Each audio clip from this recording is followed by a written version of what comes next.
One of the most interesting cities in all the world is certainly the eternal city of Rome, capital of the ancient world and capital of the Catholic world. When you walk through the ancient streets of Rome, you are transported 2,000 years into the past, to a world that has been gone for a long, long time. You walk through the Colosseum, the ruins of the ancient Forum, the old Pantheon, the Via Appia. Your way will take you through the dark catacombs, and you wander through the most magnificent churches as well, some of them going back to the time of the apostles. In those churches and in the museums, you see wonderful works of art, the result of the creation of some of the greatest artists of all the ages. There, in the midst of the center of Catholicism, one of my very favorite places is the little, quiet, peaceful Protestant cemetery, a place where I spent many an afternoon in prayer and meditation and study. It was good to be there among the non-Catholic dead. One can read fascinating inscriptions on those old tombstones, and many famous people are buried there. The most famous of all is the English poet John Keats. Keats was a young man of only 25, and he spent the last months of his life in Rome. He died there in a little room in a building next to the famous Spanish Steps on February 23rd, 1821, 200 years ago. Keats's tomb is much visited, not only because of the famous young poet, but also because of the strange inscription. At Keats's request, his name was not inscribed on his tombstone. Instead, what is written is, "Here lies one whose name was writ in water."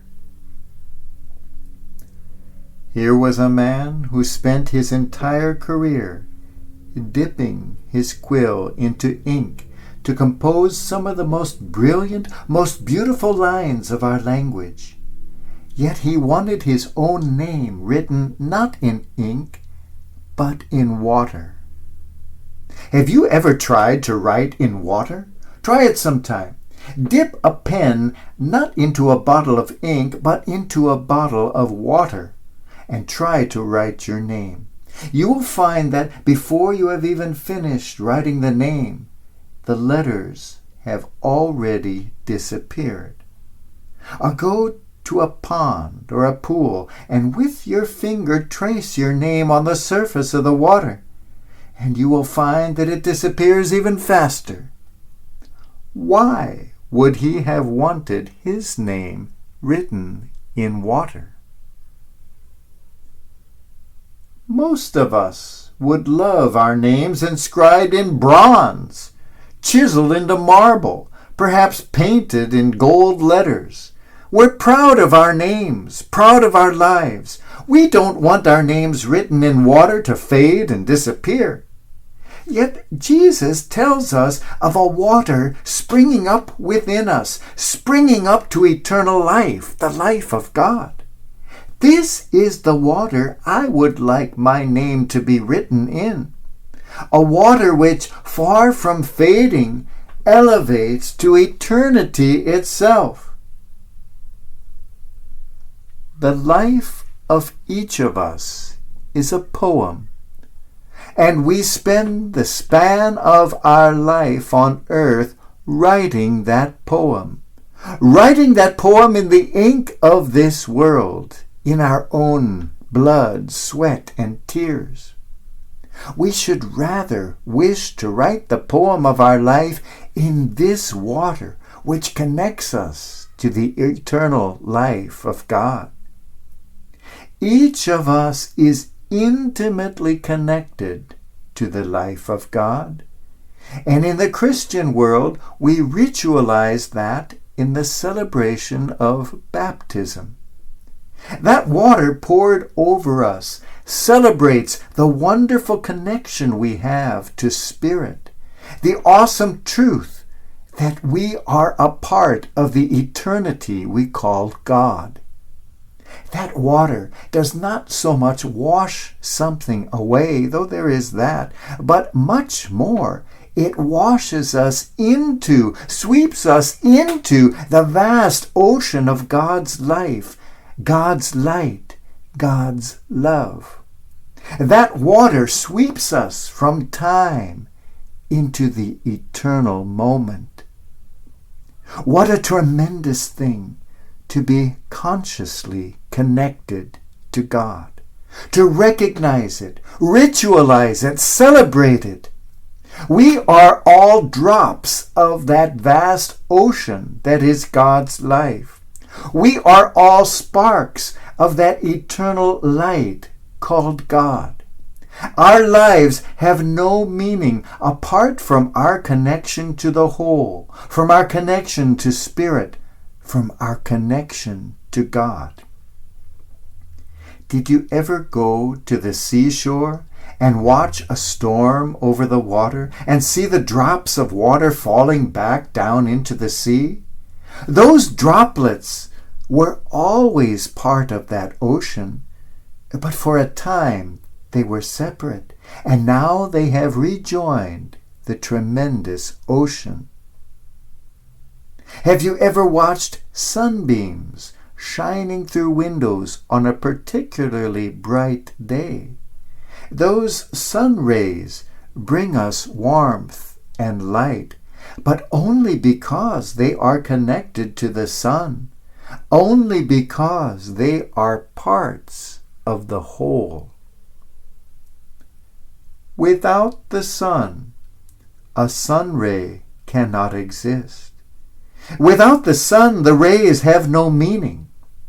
Our lives, too, are like those droplets of water, like those rays of the sun, only having meaning because of our connection with God. Here lies one whose name was writ in water. I would like the poem of my life to be written in that water which connects us to the life of God. In that same Protestant cemetery is another grave, the tomb of another English romantic poet who died at the age of 30, just 1 year after Keats did. That is the poet Shelley.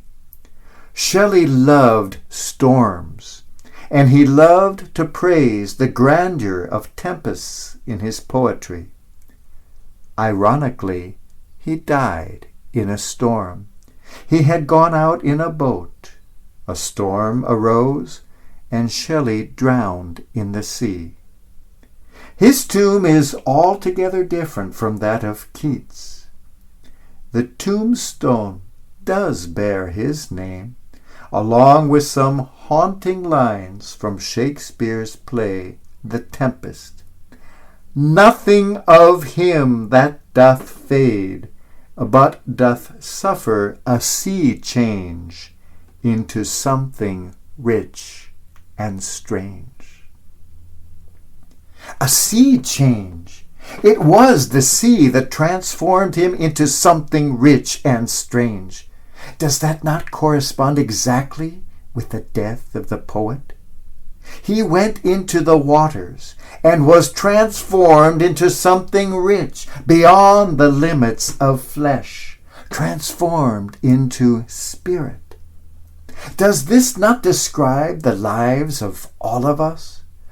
Ritualized in baptism, actualized throughout life, coming to full circle with death when we are reconnected with Spirit, swept into the vast ocean of God's life, of God's light, of God's love.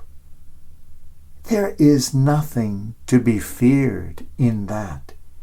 It is something beautiful and awesome, something powerful and rich. Here lies one whose name was writ in water. At the end of our life, how will our lives be written? Here lies one whose name was writ in what? In the ink of this world merely? In the ink of time merely? Let it rather be written in the water which springs up to eternal life. Let it be written in the water which connects us to the vastness of the whole, that water which washes us from the bonds of time into the eternal moment, that water which carries us from darkness to light. Here lies one whose name was writ in water. Let my name be written in this water, that my life may be written in eternity.